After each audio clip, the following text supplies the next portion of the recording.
وقل جاء الحق وزهق الباطل إن الباطل كان زهوقا إن الحمد لله نحمده ونستعينه ونستغفره ونؤمن به ونتوكل عليه ونعوذ بالله من شرور أنفسنا ومن سيئات أعمالنا من يهده الله فلا مضل له ومن يضلله فلا هادي له وأشهد أن لا إله إلا الله وحده لا شريك له وأشهد أن محمدا عبد الله ورسوله أما بعد فإن خير الحديث كتاب الله وخير الهدي هدي محمد صلى الله عليه وسلم وشر الأمور محدثاتها وكل محدثة بدعة وكل بدعة ضلالة وكل ضلالة في النار. أعوذ بالله السميع العليم من الشيطان الرجيم من همزه ونفخه ونفسه. بسم الله الرحمن الرحيم. وَلَنَبْلُوَنَّكُمْ بِشَيْءٍ مِّنَ الْخَوْفِ وَالْجُوعِ وَنَقْصٍ مِّنَ الْأَمْوَالِ وَالْأَنفُسِ وَالثَّمَرَاتِ وَبَشِّرِ الصَّابِرِينَ الَّذِينَ إِذَا أَصَابَتْهُم مُّصِيبَةٌ قَالُوا إِنَّا لِلَّهِ وَإِنَّا إِلَيْهِ رَاجِعُونَ. عن صہیب رضی اللہ عنہ قال قال رسول اللہ صلی اللہ علیہ وسلم عجبا لأمر المؤمن إن أمره كله خير وليس ذلك لأحد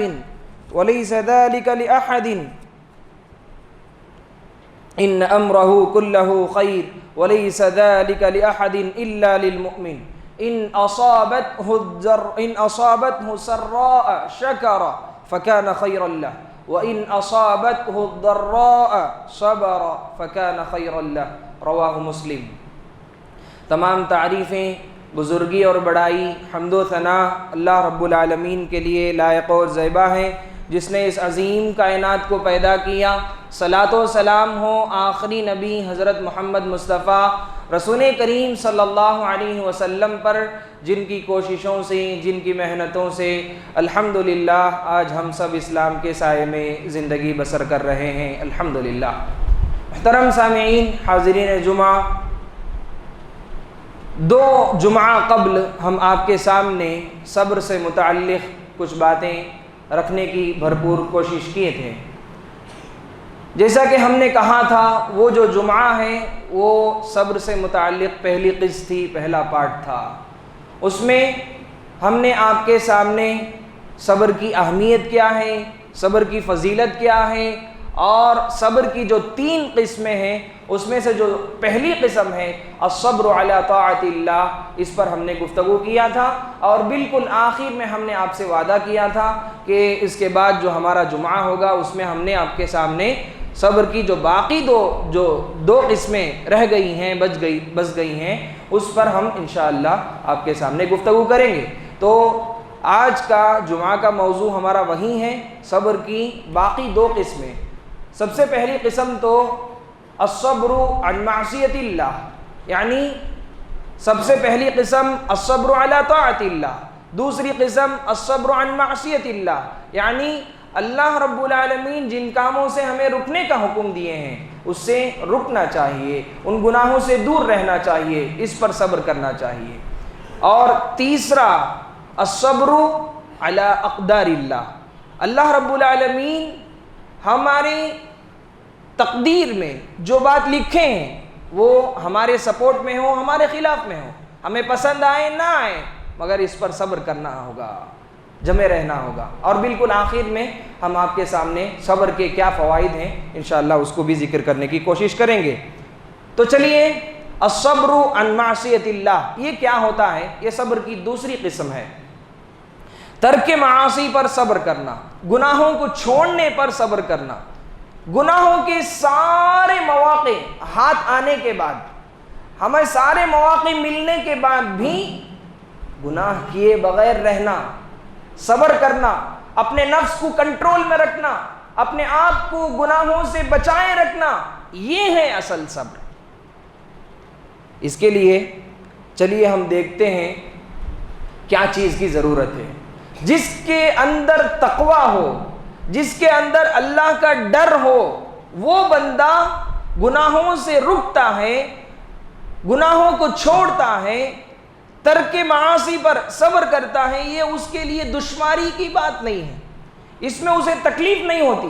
جس کے اندر تقوی ہو، جس کے اندر ڈر، اللہ کا ڈر ہو، وہ اگر گناہ کیسا بھی کیوں نہ ہو، کتنا مزیدار کیوں نہ ہو، کتنا ٹیسٹی کیوں نہ ہو، مگر وہ گناہ نہیں کرے گا، اللہ کے خاطر صبر کر لے گا مگر گناہ نہیں کرے گا۔ چلیے اس کے لیے ایک اہم مثال قرآن سے ہم لیتے ہیں۔ یوسف علیہ السلام، سبحان اللہ، کیسی شخصیت ہے۔ یوسف علیہ السلام کے ساتھ کیا ہوا؟ ان کے بھائیوں نے سب سے پہلے تو ان کو ان کے والد محترم سے جدا کیا۔ یہ بہت بڑا ظلم تھا ان کے ساتھ۔ اتنا ہی نہیں، لے کر گئے کنویں میں پھینک دیے، یہ دوسرا ظلم تھا۔ اس کے بعد جو آنے جانے والے تھے، راہداری والے، ان کو کنویں سے اٹھائے اور لے جا کر کسی ایک بازار میں بیچ دیے، فروخت کر دیے، یہ تیسرا ظلم تھا۔ اس کے بعد کیا ہوتا ہے؟ یہ جو اتنا ظلم ہوا، اتنا ہی نہیں، سب پر صبر کیے تھے۔ اس کے بعد جب ملک وقت بادشاہ کے پاس جاتے ہیں، وہاں اس کے گھر میں پہنچنے کے بعد عزیز مصر کی جو بیوی تھی، ملک مصر، وہ یوسف علیہ السلام کی جوانی کو دیکھ کر، یوسف علیہ السلام کی خوبصورتی کو دیکھ کر، حسن و جمال کو دیکھ کر یوسف علیہ السلام کو بدکاری کی طرف دعوت دیتی۔ آپ ذرا یہاں غور کریں، رک کر سمجھنے کی کوشش کریں۔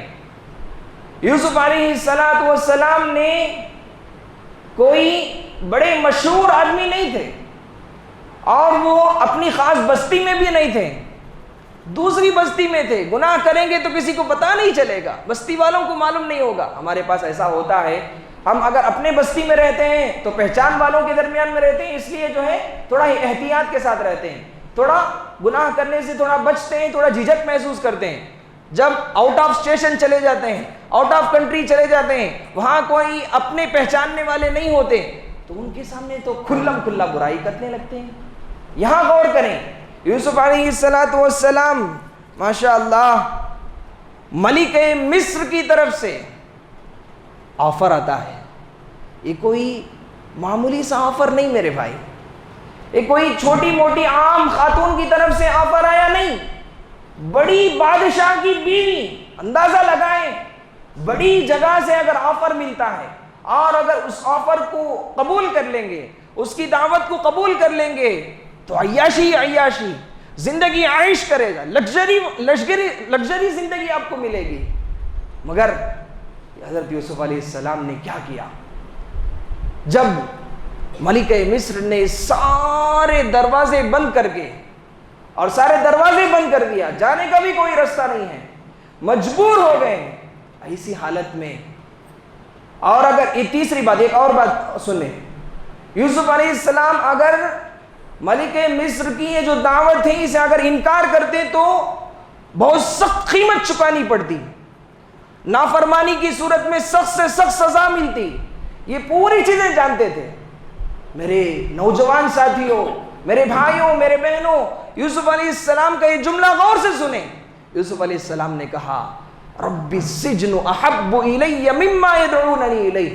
جب بھی ہمارا خیال گناہوں کی طرف بڑھتا ہے، اللہ کی نافرمانی کی طرف بڑھتا ہے، معصیتوں کی طرف بڑھتا ہے، یوسف علیہ السلام کا یہ جملہ کبھی نہ بھولیں۔ یوسف علیہ السلام نے کہا رب السجن احب الی مما یدعوننی الیہ۔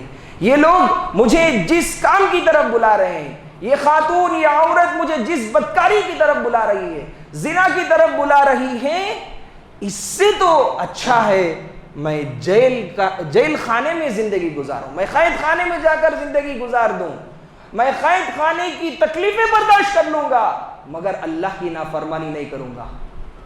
دل چھو کر کہیں، ہم میں سے کتنے نوجوان ہیں جو 500 روپے کے لیے، 1000 روپے کے لیے زنا کرنے کے لیے تیار ہو جاتے ہیں۔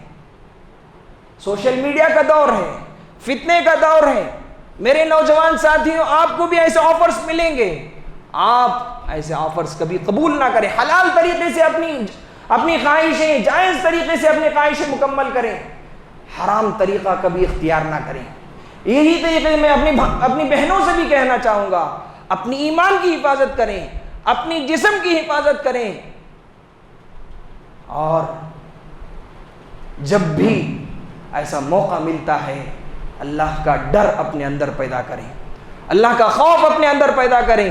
ایسا نہ ہو ایک مرتبہ گناہ کرنے سے کیا ہوگا، شیطان آپ کے دل میں ڈالے گا، ایک مرتبہ گناہ کر لیں گے، توبے کا دروازہ تو کھلا ہے، توبہ کر لیں گے۔ ایسا نہیں، ایک مومن، ایک صبر کرنے والا صابر ایسا نہیں کرتا۔ جب ایسے مواقع ملتے ہیں تو اس پر رکتا ہے، اس سے دور رہتا ہے، ایسے کاموں میں نہیں پڑتا۔ اور تو اور کبھی آپ کو ایسے آفرز بھی ملیں گے، پیسے دیے بغیر گناہ کا موقع ملے گا، پیسے خرچ کرنے ہی نہیں پڑیں گے، مگر پھر بھی آپ کو ایسے آفرز قبول نہیں کرنا، آپ کو کبھی ایسی چیزوں میں، ایسے گناہ کے کاموں میں نہیں پڑنا میرے بھائی میرے بہنوں۔ اور اسی طریقے سے دیکھیں، اگر اللہ تعالیٰ نے جو کام حرام کیے، جو کام گناہ بول کر بولے ہیں، ان پر ہم اگر صبر کر لیں گے تو ہمیں کیا فائدہ ہوگا؟ صحیح بخاری کی وہ حدیث نہ بھولیں، بہت مشہور حدیث ہے، نفسا نفسی کا عالم ہوگا۔ ایسے وقت میں قیامت کے دن 7 لوگوں کو اللہ تبارک و تعالیٰ اپنے عرش کے نیچے سایہ دیں گے، اس میں سے ایک کون ہے معلوم ہے؟ بدکاری کی طرف دعوت ملی ہوگی، آفر ملا ہوگا، ایسا نوجوان، ایسا انسان، ایسا آدمی، وَرَجُلٌ دَعَتْهُ امْرَأَةٌ ذَاتُ مَنْصَبٍ وَجَمَالٍ، حسین و جمیل، خوبصورت عورت اور مالدار عورت، مالدار بھی ہیں، حسین و جمیل بھی ہیں، خوبصورت بھی ہیں، سب کچھ ہے، اور وہ بلا رہی ہے، بدکاری کی دعوت دے رہی ہے، زنا کی طرف بلا رہی ہے، حرام کاری کی طرف بلا رہی ہے، تو اس وقت میں یہ انسان استقامت کے ساتھ اپنے ایمان کو بچائے ہوئے، اپنے جسم کو بچائے ہوئے کہتا ہے فقال انی اخاف اللہ، میں اللہ تعالیٰ سے ڈرتا ہوں، میں اللہ کا تقوی اپنے دل میں پیدا کرتا ہوں، میں کبھی آپ کے اس آفر کو قبول نہیں کروں گا۔ ایسا اگر آپ کہیں گے تو تب چل کر عرش کے نیچے سایہ ملے گا، ورنہ سایہ نہیں ملے گا۔ یہ صرف مردوں کے لیے نہیں، خواتین کے لیے بھی، خواتین کو بھی مردوں کی طرف سے ایسے آفرز ملیں، اور وہ بھی اس وقت میں ڈٹ جائیں، استقامت کے ساتھ رہیں، جم جائیں، صبر کریں، گناہ کے سارے مواقع ملنے کے بعد بھی صبر کے ساتھ رہیں، تو قیامت کے دن انہیں بھی اپنے اللہ سبحانہ وتعالی عرش کے نیچے سایہ عطا کریں گے۔ اور اسی طریقے سے میرے بھائی، یہ سوشل میڈیا کا دور ہے، جگہ جگہ پر فتنے فسادات ہیں، ہر جگہ آپ کو برائی، فحاشی، عیاشی، ساری چیزیں آپ کو ملیں گی، مگر ہم ایک مومن ہونے کے حساب سے، اللہ کے اوپر ایمان رکھنے والے ہیں، ایک مسلمان ہونے کے حساب سے اپنے ایمان کی حفاظت کرنا چاہیے، اپنے جسم کی حفاظت کرنی چاہیے، جسم فروشی کبھی نہیں کریں، کبھی نہ کریں، بہت بڑا گناہ ہے، بہت کبیرہ گناہ ہے۔ اور اسی طریقے سے اللہ کا تقوی، اللہ کا ڈر اپنے اندر پیدا کریں۔ یاد رکھیں میرے بھائی، صرف میں زنا کی بات نہیں کرتا، دوسرے اور بھی برائیاں، آپ کسی کو دھوکہ دینا چاہتے ہیں، کسی کے ساتھ فراڈ کرنا چاہتے ہیں، تو اس وقت میں بھی آپ کا دل بولے گا فراڈ کریں، تھوڑا زیادہ، ایک قیمت، ایک چیز بیچتے ہیں تو اس میں جو ہے 10 روپے ملتا ہے، اللیگل طریقے سے فراڈ کر کے بیچیں گے تو 100 روپے ملے گا، 1000 روپے کے بدلے 10,000 روپے ملیں گے، تو آپ کیا کرتے ہیں؟ فراڈ کرنے کے لیے۔ تو یہ طریقہ اگر چنیں گے، شیطان آپ کو کہے گا، آپ کا نفس آمادہ کرے گا، مگر آپ کو اس میں نہیں جانا ہے، آپ پیچھے رہیں، صبر کے ساتھ رہیں، کم کمائی ہے، کم تنخواہ ہے، صبر کر لیں، مگر حرام کاری نہ کریں۔ اور اسی طریقے سے ٹائرڈ ہے، مجھے بدن میں سستی ہے، میں بہت تھکا ہوا ہوں، اس لیے شراب پینے چلتا ہوں، شراب حرام ہے، نہیں پی سکتے، آپ کچھ بھی ریزن بولے، اس کے آلٹرنیٹ کیا ہے وہ استعمال کریں، اپنی تھکان کو دور کرنے کے لیے جو دوسرے ذرائع ہیں وہ چیز یوز کریں، اس کے مقابلے میں آپ حرام کاری کی طرف شراب پی کر ہی میں اپنی تھکان کو دور کروں گا، یہ اجازت نہیں ہے آپ کو، یہ گناہ ہے، اس پر آپ کو صبر کرنا ہی ہوگا۔ اور اسی طریقے سے ہمارے معاشرے میں، چاہے وہ ہمارا معاش ہماری بستی ہو یا دوسرے اور بھی علاقے ہوں، نشہ بالکل عام ہے، بالکل عام ہے، ہر جگہ عام ہے۔ آپ کے دوست نشہ کرتے ہوں گے، آپ کو بھی دیکھ کر شیطان پہلے دل میں ڈالے گا، ایک چسکا لے کر دیکھتے ہیں، تھوڑا ٹیسٹ کر کے دیکھتے ہیں، ایک مرتبہ اگر گر جائیں گے تو آخر تک اسی میں رہیں گے۔ یہ حرام ہے، اس پر آپ کو بچنا ہوگا۔ اور اسی طریقے سے دیکھیں سود خوری، یہ بھی غلط ہے، نہیں کرنا چاہیے۔ کیسا ہوتا ہے، میں ایک مثال دیتا ہوں آپ کو۔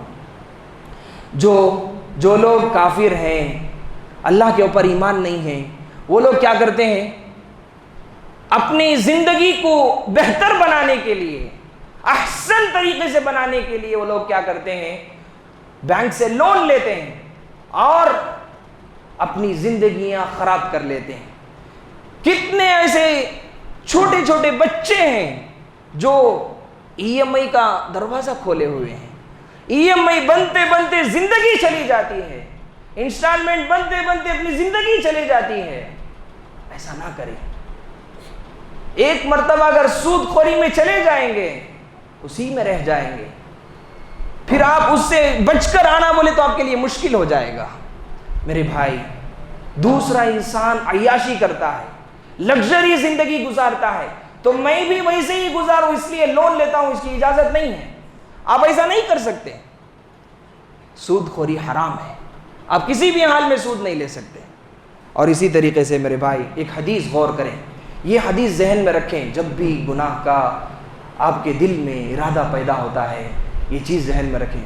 اللہ کے رسول نے فرمایا، من ترک للہ شیئا عوضہ اللہ خیرا منہ، جب بھی آپ اللہ کے خاطر، آپ کے جو سوسائٹی میں لوگ ہیں وہ جیسی زندگی گزاریں ویسے ہی میں بھی زندگی گزاروں، حرام کو اپنانے پر ہی صحیح، کئی لوگ تل جاتے ہیں، آگے بڑھ جاتے ہیں، ہمت کر جاتے ہیں، ایسا نہ کریں۔ اللہ کے رسول نے کہا، من ترک شیئا للہ، جو بندہ اللہ کے خاطر کسی حرام کام کو چھوڑتا ہے، حرام ہے معلوم ہے، حرام کام ہے، اللہ کے خاطر چھوڑ دیتا ہے، تو یاد رکھیں اللہ کا وعدہ ہے، عوضہ اللہ خیرا منہ، اللہ سبحانہ وتعالیٰ اس سے بہترین چیز آپ کو عطا کریں گے۔ یہ ہے۔ اور صبر کی تیسری قسم، ہم اس کی طرف لوٹتے ہیں۔ صبر کی تیسری قسم، الصبر علی اقدار اللہ، مصائب و مشکلات پر صبر کرنا، اللہ تعالیٰ ہماری حق میں جو تقدیر لکھے ہیں اس پر صبر کرنا۔ میں شروع میں آپ کے سامنے کہا، وہ تقدیر کی باتیں آپ کے خلاف ہی کیوں نہ ہو، وہ آپ کے سپورٹ میں ہو، آپ کے خلاف میں ہو، اللہ کا حکم ہے، اللہ کا فیصلہ ہے، آپ کے مقدر میں لکھا ہوا ہے، تو آپ کو صبر سے چلنا ہوگا۔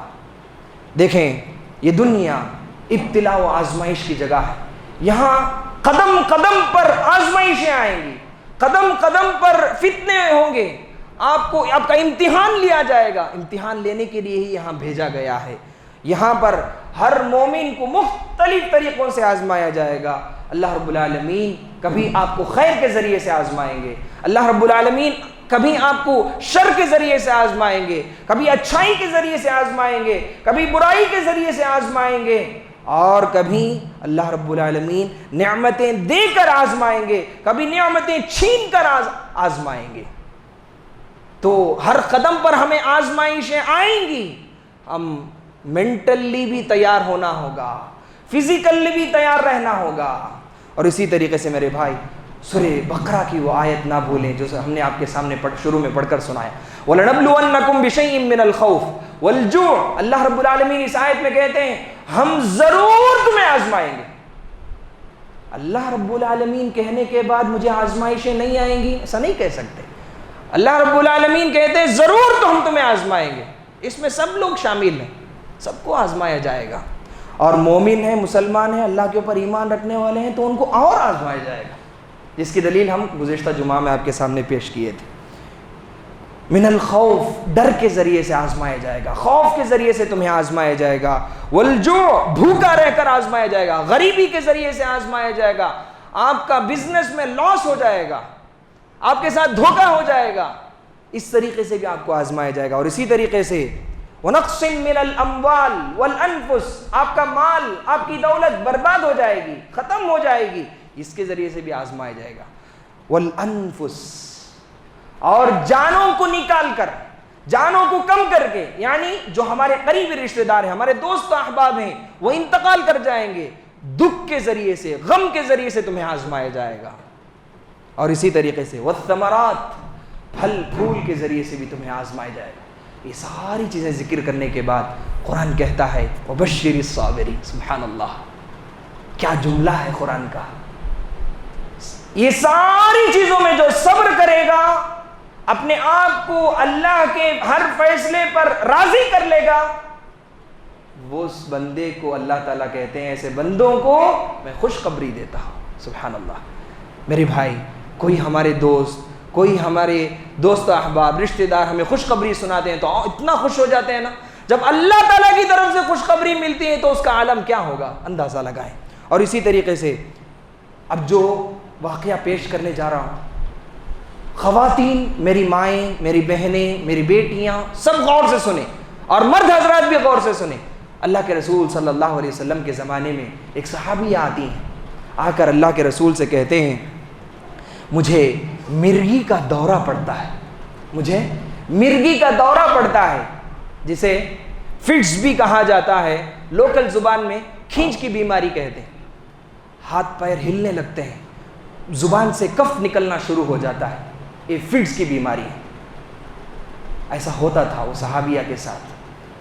جب ایسا ہوتا اللہ کے رسول کے پاس آتے ہیں، آ کر کہتے ہیں اللہ کے رسول میرے لیے دعا کیجیے، میرے لیے دعا کریں، میں بیمار ہوں۔ اور کس لیے دعا کرنے کے لیے بول رہے معلوم؟ جب فٹس کی بیماری آتی ہے تو جسم سے میرا کپڑا ہٹ جاتا ہے، آپ دعا کریں اللہ تعالیٰ سے میرا کپڑا نہ ہٹے۔ اللہ اکبر، ذرا اندازہ لگائیں، ہوش کی حالت میں کپڑا اگر ہٹتا ہے تو الگ بات ہے، غیر بے ہوشی کے عالم میں فکر کرتے ہیں تو اندازہ لگائیں ہوش کی حالت میں کتنی اپنی جسم کی حفاظت کرتے ہوں گے۔ اس میں بہت بڑا سبق ہے ہماری ماں اور بہنوں کو۔ ہوش کی حالت میں ہم لوگ پردہ کھول دیتے ہیں، اپنا سینہ کھول دیتے ہیں، اپنا چہرہ کھول دیتے ہیں، اپنے جسم کے اعضاء کھلم کھلا دکھائے پھرتے ہیں۔ صحابیہ کے اس واقعے سے عبرت پکڑیں۔ صحابیہ کہتی ہیں ہوش کے حالت میں نہیں میرے بھائی، بے ہوشی کی حالت میں کہتے ہیں اللہ کے رسول جسم سے کپڑا ہٹ جاتا ہے، دعا کریں۔ اللہ کے رسول کہتے ہیں قال ان صبرتی ان شئتی صبرتی فلک الجنہ، اگر تم چاہتی ہو، اللہ کے رسول نے دو آپشن پیش کیا۔ سب سے پہلا آپشن، اگر تم چاہتی ہو کہ میں تمہیں دعا کروں، ان شئتی صبرتی، اگر تم اس بیماری پر صبر کر لو گی، اللہ تعالیٰ تمہیں جو بیماری عطا کیے ہیں اس پر اگر تم صبر سے کام لو گی، صبر کر لو گی تو تمہیں اس کے بدلے میں جنت ملے گی۔ آج ہمیں تھوڑا سا بخار آ گیا، تھوڑا سا شوگر آ گیا، بی پی آ گئی تو اللہ کے خلاف بولنا شروع کر دیتے ہیں۔ سنیں اس بات کو، شوہروں کو تنگ کرتے ہیں، سنیں اس بات کو، سنیں اس حدیث کو۔ اللہ کے رسول نے کہا ان شئتی صبرتی فلک الجنہ، اگر تم اس بیماری پر صبر کر لو گی تو تمہیں جنت ملے گی۔ وَإِن شِئْتِ دَعَوْتُ اللَّهَ تَعَالَى أَن يُعَافِيكَ، اگر تم چاہتی ہو کہ تمہیں اللہ تعالیٰ کے پاس تمہارے لیے حق میں دعا کروں تو میں دعا کر دیتا ہوں۔ اگر ہم ہوتے تو کون سا آپشن سیلیکٹ کرتے؟ دوسرا آپشن سیلیکٹ کرتے۔ مجھے بیماری چلی جائے، مجھے بخار نہ آئے، مجھے کوئی پریشانی نہ آئے، مجھے کوئی تنگی نہ آئے، میں چھوٹی سی تکلیف کو بھی برداشت نہیں کروں گی۔ کہتے ہیں نا صحابیہ دیکھیں، اللہ تعالیٰ ایسے ہی رضی اللہ عنہم نہیں بولے، بہت ساری قربانیاں دی ہیں وہ لوگ۔ اچھا، اس کے بعد وہ صحابی پہلا آپشن چوز کرتے ہیں، وہ صحابیہ پہلا آپشن چوز کرتے ہیں، کہتے ہیں اصبرو، میں صبر کر لیتی ہوں اللہ کے رسول، مجھے اس بیماری پر صبر کر لیتی ہوں، مجھے جنت چاہیے، مجھے جنت کے خاطر کیا بھی قربانی دینی پڑی میں تیار ہوں، مجھے جنت ہی چاہیے، کون سی بھی تکلیف برداشت کرنے کے لیے تیار ہوں۔ آج ہم میں سے کوئی خاتون کہہ سکتی ہے؟ آج ہم میرے سے کوئی مرد حضرات کہہ سکتے ہیں؟ میں کہہ سکتا ہوں، آپ کہہ سکتے ہیں؟ ہمارے اندر اتنا ایمان ہے، پیدا کریں اتنا ایمان۔ اور اسی طریقے سے دیکھیں، اور آخر میں اللہ کے رسول سے کہتے ہیں اللہ کے رسول بس اتنا دعا کر دیں، میں پہلے آپشن تو چوز کر لی، بس اتنا دعا کر دیں جب مجھے یہ دورہ پڑتا ہے جب مجھے فٹز آتا ہے تو بے ہوشی کی حالت میں میرا کپڑا نہ ہٹ جائے، بس اس کے لیے تھوڑا دعا کر دیں۔ بیماری کے خاطر تو میں بیماری میں برداشت کر لوں گی، مگر جسم کی حفاظت۔ اللہ اکبر، کتنا بڑا پیغام ہے۔ آج کھلم کھلا ہم لوگ، ہماری عورتیں، ہمارے گھر کی خواتین شادیوں میں جاتے ہیں تو برقع نکال دیتے ہیں، آؤٹ آف اسٹیشن جاتے ہیں، سفر کرتے ہیں تو برقع نکال دیتے ہیں، اجنبی مردوں کے سامنے ایسے ہی کھلم کھلا آ جاتے ہیں۔ ان سب کا خیال رکھیں۔ اور اسی طریقے سے دیکھیں، یہ ساری آزمائش کے پیچھے اللہ ہم سے کیا چاہتے ہیں، کیا مطالبہ کرتے ہیں؟ اللہ کے رسول صلی اللہ علیہ وسلم فرماتے ہیں عجبا لامر المؤمن، مومن کا معاملہ بھی دیکھیے کتنا تعجب خیز ہے، کتنا عجیب ہے۔ مومن کا معاملہ کتنا عجیب ہے۔ ان امرہ کلہ خیر، اللہ کے رسول کہتے ہیں ہر حالت میں مومن کے لیے فائدہ ہی فائدہ ہے۔ ان اصابتہ سراء شکر، جب بندے کو نعمت ملتی ہے، وہ جو چاہتا ہے وہ ملتی ہے تو کیا کرتا ہے؟ شکر ادا کرتا ہے۔ فکان خیر اللہ، تو یہ اس کے لیے بہتر ہے، تو یہ اس کے لیے آسانی ہے۔ اچھا، یہ بات تو ہمیں سمجھ میں آتی ہے، جب نقصان پہنچتا ہے تو ہمارا لاس ہوتا ہے نا، ہمارا نقصان ہوتا ہے، اس میں کیسی ہماری، اس میں کیا فائدہ ہے ہمارا، اس میں کیا بہتری ہے؟ اللہ کے رسول نے کہا وَإِنْ أَصَابَتْهُ ضَرَّاء صَبَرَ۔ سنیں میرے بھائی، جمعے کا موقع ہے، نہ سوئیں۔ بہت سارے لوگ سوتے ہیں، جمعے کے موقع میں نہیں سونا چاہیے۔ وَإِنْ أَصَابَتْهُ ضَرَّاء صَبَرَ، اللہ کے رسول کہتے ہیں جو بندے اللہ تعالیٰ انہیں آزماتے ہیں، تکلیف میں مبتلا کرتے ہیں، انہیں کوئی نقصان پہنچتا ہے، تو اس وقت میں بھی ان کے لیے کیسا خیر ہوتا ہے؟ وہ بندے صبر کرتے ہیں، صبر سے کام لیتے ہیں۔ مجھے تکلیف آئی ہے تو میں اللہ تعالیٰ سے شکایت کرتا ہوں، اللہ تعالیٰ سے باتیں کرتا ہوں، اللہ کے پاس شیئر کرتا ہوں، مگر میں لوگوں کے پاس ذکر نہیں کرتا، میں لوگوں کے پاس شکوے شکایت نہیں کرتا، اپنی زبان پر شکایت کا جملہ نہیں لے کر آتا۔ یہ ہوتے ہیں مومن بندے بندیاں۔ اور اللہ کے رسول نے کہا جو بیماری پر، آزمائشوں پر، تکلیف پر صبر کر لے تو اس کے لیے یہ بھی چیز کیا ہے؟ بہتر ہے۔ فکان خیر اللہ۔ اور اسی طریقے سے میرے بھائی دیکھیں، اللہ کے رسول صلی اللہ علیہ وسلم نے ہمیں صبر کے بے شمار فوائد ذکر کیے ہیں۔ مختصر میں 2-3 فوائد آپ کے سامنے ذکر کر دوں۔ سب سے پہلا فائدہ، اگر ہم صبر سے کام لیں گے، صبر کریں گے، بہت سارے لوگ کہتے ہیں صبر کے سلسلے میں بولنا، بات کرنا آسان ہے، مگر جب اس حال سے دوچار ہوں گے، وہ حالات ہم پر گزرے گی، تب محسوس ہوگا۔ صحیح بات ہے میرے بھائی، مگر صبر کرنے پر اللہ تعالیٰ بے شمار فوائد بھی ہمیں عطا کرتے ہیں۔ ایسا نہیں کہ جو ہے آپ صبر کرتے ہیں تو اللہ تعالیٰ اس کے بدلے میں آپ کو کچھ بھی نہیں دیں گے، ایسا نہیں۔ اللہ کے رسول صلی اللہ علیہ وسلم کی ہسٹری پڑھیں۔ اللہ کے رسول صلی اللہ علیہ وسلم 23 سال قربانیاں دی، 23 سال تکلیفیں برداشت کی۔ مکے کی دور کی کیا حالت تھی ہم سب جانتے ہیں، تفصیل میں جانا نہیں ہے، بس بتانا یہ ہے مکے میں بھی تکلیفیں آئی، اللہ کے رسول برداشت کیے، مدینے میں بھی تکلیفیں ہوئی، اللہ کے رسول برداشت کیے۔ آگے چل کر 20 سال کے بعد مکہ فتح ہوتا ہے۔ اندازہ لگائیں کتنے سال صبر کے۔ ہم لوگ 1 منٹ صبر کرنے کے لیے تیار نہیں ہیں، 1 گھنٹہ صبر کرنے کے لیے تیار نہیں ہیں۔ میرے بھائی سوچیں سمجھیں۔ اب سنیں صبر کے کیا فوائد ہیں۔ ہم رمضان میں بھی آپ کے سامنے ذکر کیے تھے، اللہ تعالیٰ کچھ عمل ایسا رکھے ہیں جس کے کرنے سے انلمیٹڈ ثواب ملے گا، کوئی اس کی لمٹ نہیں ہوگی۔ اس میں سے ایک تو روزہ ہے، دوسرا صبر ہے۔ 4 موقعوں پر اللہ تعالیٰ یہ نعمت عطا کرتے ہیں، یہ فوائد ہمیں ملتے ہیں، مگر اس میں سے ایک کیا ہے؟ صبر ہے۔ بندہ جب صبر کرتا ہے تو اللہ تعالیٰ لمٹ نہیں رکھیں، 10 نیکی، 12 نیکی، 50 نیکی، 700 نیکی، نہیں، انلمیٹڈ۔ اسے ناپنے کے لیے، تولنے کے لیے کوئی پیمانہ نہیں ہے۔ اللہ تعالیٰ جتنا چاہے نوازیں گے اپنی شان کے مطابق۔ اللہ تبارک و تعالیٰ نے قرآن میں کہا انما یوفی الصابرون اجرہم بغیر حساب، جو بندے صبر کرتے ہیں ان کو بدلے میں ہم بے حساب اجر دیں گے، انلمیٹڈ ثواب دیں گے انہیں۔ اور اسی طریقے سے دیکھیں صبر کا دوسرا فائدہ ہے اللہ رب العالمین ہمیں خوشخبری دیتے ہیں، اللہ تعالیٰ کی طرف سے ہمیں خوشخبری ملتی ہے، اور اسی طریقے سے صبر کرنے والوں سے اللہ محبت کرتے ہیں، اللہ ہمیں چاہتے ہیں۔ اگر ہمارے اندر صبر ہوگا تو اللہ تعالیٰ ہمیں محبت کریں گے، ہمیں چاہیں گے، ہمیں پسند کریں گے۔ اگر ہمارے اندر صبر نہیں ہے، ہم مومن بھی نہیں، اللہ ہمیں پسند بھی نہیں کرتے ہیں۔ اور اسی طریقے سے جو بندے صبر کرتے ہیں،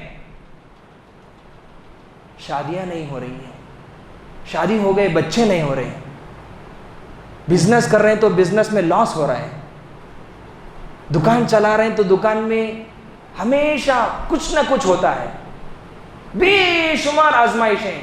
صبر سے کام لیں، اللہ تعالیٰ سے روئیں، گڑ گڑائیں، دعائیں کریں، اس یقین کے ساتھ تہجد میں سجدوں میں رو کر دعائیں کریں، اللہ تعالیٰ میری مراد ضرور قبول کرے گا، میری دعائیں قبول کرے گا۔ یہ ایمان اور یقین ہونا چاہیے۔ ان اللہ مع الصابرین، اللہ تعالیٰ فرماتے ہیں جو بندہ صبر کرتا ہے ہم اس کے ساتھ ہوتے ہیں، اللہ تعالیٰ کی خاص مدد ان لوگوں کے ساتھ ہوتی ہے۔ اب ہمارا صبر کا یہ جو عنوان تھا یہ ختم ہوا۔ موسم کے حساب سے کچھ باتیں ہم آپ کے سامنے رکھنا چاہتے ہیں۔ جیسا کہ ہم سبھی جانتے ہیں ذوالقعدہ ختم ہوا، ذوالحجہ شروع ہونے والا ہے، موسم حج۔ اللہ کے رسول صلی اللہ علیہ وسلم اور ہماری شریعت میں قرآن و حدیث سے ہمیں دلائل ملتے ہیں، یہ جو 10 دن کا ہے یہ بہت فضیلت والے ہیں، بہت اہمیت والے ہیں، ایک ایک لمحہ بہت اہمیت کا ہے، ویسٹ نہ کریں، ضائع نہ کریں۔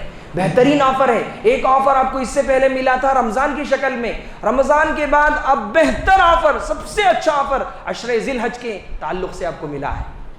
یہ جو 10 دن ملے ہیں ضائع نہ کریں۔ وہ لوگ جن کو حج کی توفیق ہوئی، حج کی نصیب ملی، وہ لوگ چلے گئے، وہ لوگ تو عمل کر رہے ہیں، مگر ہم یہاں رہتے ہوئے اللہ کو کیسے کیسے خوش کریں، اللہ کو کیسے راضی کریں۔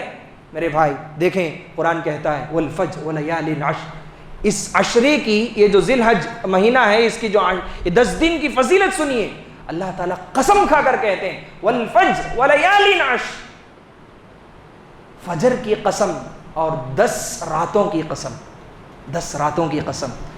10 راتیں کون سی ہیں؟ صحابہ اکرام کہتے ہیں یہ عشر ذی الحج ہے، ذی الحج کے 10 دن کی فضیلت ہے، اس کے سلسلے میں اللہ تبارک و تعالیٰ قسم کھا کر کہتے ہیں۔ اور اسی طریقے سے یہ 4 حرمت والے مہینوں میں سے ایک مہینہ ہے، اس میں اپنی نیکی کریں گے تو ڈبل ثواب ملے گا، گناہ کریں گے تو ڈبل گناہ ملے گا، یاد رکھیں اس کو نہ بھولیں۔ اس سے پہلے آپ گناہ کرتے تھے الگ بات تھی، ایک گناہ لکھا جاتا تھا، اب الگ حرمت والے مہینے میں آپ گناہ کریں گے، اللہ کی نافرمانی کریں گے تو ایک تو جو گناہ کیے ہیں اس کا بدلہ، اس کی سزا، ایک جو برائی کیے ہیں وہ اس کے بدلے میں آپ کو گناہ لکھا جائے گا، دوسرا حرمت والے مہینے کی پامال کرنے کی وجہ سے گناہ لکھا جائے گا۔ تو اسی طریقے تو اس لیے یہ حرمت والا جو مہینہ ہے اس کی قدر کریں، اس میں زیادہ سے زیادہ نیکیاں کرنے کی کوشش کریں، اور یہ اسلامک مہینے کا آخری، اسلامک کیلنڈر کے حساب سے یہ آخری مہینہ ہے۔ اللہ کے رسول صلی اللہ علیہ وسلم اس 10 دن کے فضیلت پر کہتے ہیں ما من ایام العمل الصالح فیها احب الی اللہ من هذه الایام العشر، اللہ تعالیٰ کو یہ 10 دن کے علاوہ کون سے بھی دن اتنے زیادہ پسندیدہ نہیں ہیں جتنے یہ 10 دن اللہ تعالیٰ کو محبوب ہیں۔ 365 دن میں دنوں کے حساب سے اللہ کو یہ 10 دن بہت پسند ہیں۔ ہم جس سے محبت کرتے ہیں، ہم جس سے لگاؤ ہے، جس سے تعلق ہے، جس سے عشق ہے، انہوں کیا کیا چاہتے کہ کیا کیا پسند کرتے پورا کرنے کے لیے تیار، وہ حرام بھی رہندے حلال بھی رہندے، ہم لوگ آگے بڑھ جاتے ہیں۔ اللہ تعالیٰ کو یہ 10 دن پسند ہیں بولے تو ہمیں کیسی زندگی گزارنا ذرا سوچ کر دیکھو۔ اسی لیے اللہ کے رسول آگے کہتے ہیں، صحابہ پوچھتے ہیں یہ 10 دن اتنی فضیلت بیان کر رہی نا، وَلَلْجِهَادُ فِي سَبِيلِ اللَّهِ، اللہ کے راستے میں جہاد کرنے سے بھی زیادہ پسندیدہ ہے کیا؟ اللہ اکبر، جہاد معمولی بات کیا بھائی، جہاد معمولی بات ہے؟ اللہ کے رسول کہتے ہیں، اللہ کے رسول نے ہاں میں جواب دیا، قال وَلَلْجِهَادُ فِي سَبِيلِ اللَّهِ، جہاد سے بھی زیادہ فضیلت والے ایام ہیں یہ۔ ہمیں جہاد کا موقع تو نہیں ہے میرے بھائی، کم سے کم قرآن کی تلاوت کریں، ذکر و اذکار کریں، زیادہ سے زیادہ نمازیں پڑھیں، وہ جو فرض نمازیں وقت پر پڑھنے کی کوشش کریں، اسے قضا نہ کریں، 2-3 نمازیں ملا کر نہ پڑھیں، اتنی فضیلت ہے۔ اللہ کے رسول آگے کہتے ہیں ہاں اگر کوئی بندہ جہاد پر گیا، اپنی جان بھی قربان کر دیا، اپنا مال بھی قربان کر دیا، تو اس کا جو درجہ ہے وہ تم نہیں پا سکتے، مگر جہاد کی جو فضیلت ہے، جہاد کی جو اہمیت ہے، وہ تو ثواب آپ کو ضرور ملے گا۔ اچھا، اللہ کے رسول آگے فرماتے ہیں اس 10 دنوں میں ہم کو کیا کرنا ہے۔ اللہ کے رسول کہتے ہوئے کہتے ہیں فَأَكْثِرُوا فِيهِنَّ مِنَ التَّسْبِيحِ وَالتَّحْمِيدِ وَالتَّهْلِيلِ وَالتَّكْبِيرِ، آپ جب ان دنوں کو پائیں گے تو آپ زیادہ سے زیادہ اللہ کو یاد کرو، کثرت سے اللہ کو یاد کرو۔ تسبیح کہتے ہیں سبحان اللہ، سبحان اللہ، سبحان اللہ وبحمدہ، سبحان اللہ العظیم، یہ سب چیزیں تسبیح میں آ جائیں گی۔ اور اسی طریقے سے اللہ کے رسول تحمید کہتے ہیں۔ تحمید کیا ہے؟ الحمدللہ، الحمدللہ رب العالمین، الحمدللہ علی کل حال، یہ ہے تحمید۔ آگے اللہ کے رسول کہتے ہیں والتہلیل، تہلیل کیا ہے؟ لا الہ الا اللہ، یہ تہلیل۔ والتکبیر، تکبیر کیا ہے؟ اللہ اکبر۔ بس اگر ایک جملے میں کہنا چاہیں سبحان اللہ والحمدللہ ولا الہ الا اللہ واللہ اکبر، اگر یہ 4 جو تسبیح ہیں یہ اگر ہمیں پڑھتے رہیں گے تو یاد رکھیں بہت بڑا ثواب۔ اس 10 دن میں کون سا بھی کام کر لیں، کون سا بھی خیر کا کام کریں، جہاد سے بھی زیادہ ثواب ملے گا آپ کو انشاءاللہ العزیز۔ اور اسی طریقے سے جو لوگ قربانی کرنا چاہتے ہیں، قربانی کرنے کے لیے نیت رکھے ہیں، وہ لوگ 10 ذی الحج شروع ہونے سے پہلے، چاند دیکھنے سے پہلے اپنے ناخن اور بال کٹوا لیں۔ اللہ کے رسول صلی اللہ علیہ وسلم کا یہ ہمیں حکم ہے، یہ تعلیم اللہ کے رسول دیتے ہیں۔ جب ناخن کی بات آئی ہے تو میں ایک اور بات کہہ دوں، ہم جب جمعے میں بیٹھتے ہیں تو بہت سارے لوگ ایسا ہوتا ہے اپنا ہاتھ، اپنی انگلیاں زبان میں رکھ کر ناخن نکالتے رہتے ہیں اور نیچے ڈال کر چلے جاتے ہیں، نیچے چھوڑ کر چلے جاتے ہیں، اور بیٹھے بیٹھے پیر کے جو چمڑے ہوتے ہیں اسے نکال کر مسجد میں ایسے ہی ڈال کر چلے جاتے ہیں۔ مسجد اللہ کا گھر ہے میرے بھائی، جس طریقے سے ہم اپنے گھر کو صاف دیکھنا چاہتے ہیں اسی طریقے سے اللہ کے گھر کو بھی صاف دیکھنا ہے۔ اللہ کے گھر کو کبھی گندا نہ کریں، اللہ کے گھر کو گندا نہ کریں، ایسی غلطی نہ کریں۔ جو لوگ سجدے میں جاتے ہیں ان کو چبھتا ہے، تکلیف ہوتی ہے، اذیت ہوتی ہے، ایسا نہ کریں۔ اللہ کے گھر میں بیٹھے ہیں تو اس کے جو آداب ہیں اس کا پاس و لحاظ رکھیں۔ اللہ تعالیٰ سے ہم دعا کرتے ہیں کہ اللہ رب العالمین مجھے اور اب سبھی لوگوں کو عمل کی نیک توفیق عطا فرمائے۔ اللہ رب العالمین ہم سب کو صبر کرنے والا بنائے۔ اللہ رب العالمین ہماری زندگیوں میں جو بھی پریشانیاں، تکلیفیں ہیں، جو آزمائش آئیں، اللہ تعالیٰ ساری آزمائشوں کو دور کریں۔ اللہ رب العالمین ہم میں سے جو قرض میں مبتلا ہیں اللہ تعالیٰ ان کے قرض کو دور کر دیں، اور اسی طریقے سے اللہ رب العالمین ہمارے اس بستی کو، اس ملک کو امن والا شہر بنا دیں، اور اللہ رب العالمین ہمارے دنیا میں جو بھی مسلمان بھائی پریشان حال ہیں، تکلیف میں مبتلا ہیں، آزمائش میں مبتلا ہیں، اللہ تعالیٰ ان کی ساری پریشانیوں کو دور کرے۔ خاص طور پر فلسطینی بھائیوں کی اللہ مدد کرے۔ اللہ رب العالمین غزہ کے مسلمانوں کی حفاظت کرے۔ اللہ رب العالمین رفح کے مسلمانوں کی حفاظت کرے۔ اللہ تعالیٰ ان کی مدد کرے۔ اللہ تعالیٰ انہیں صبر جمیل عطا کرے۔ اللہ رب العالمین انہیں ایمان اور اسلام کی حالت میں استقامت عطا کرے۔ جب تک زندہ رہیں گے ہم سب کو اللہ رب العالمین اسلام اور ایمان کی حالت میں زندہ رکھے، اور جب ہمارا خاتمہ ہو تو خاتمہ بالخیر ہو۔ بارک اللہ لنا ولکم فی القرآن العظیم ونفعنا وإیاکم بما فیہ من الآیات والذکر الحکیم، انہ تعالی جواد کریم ملک بر رحیم۔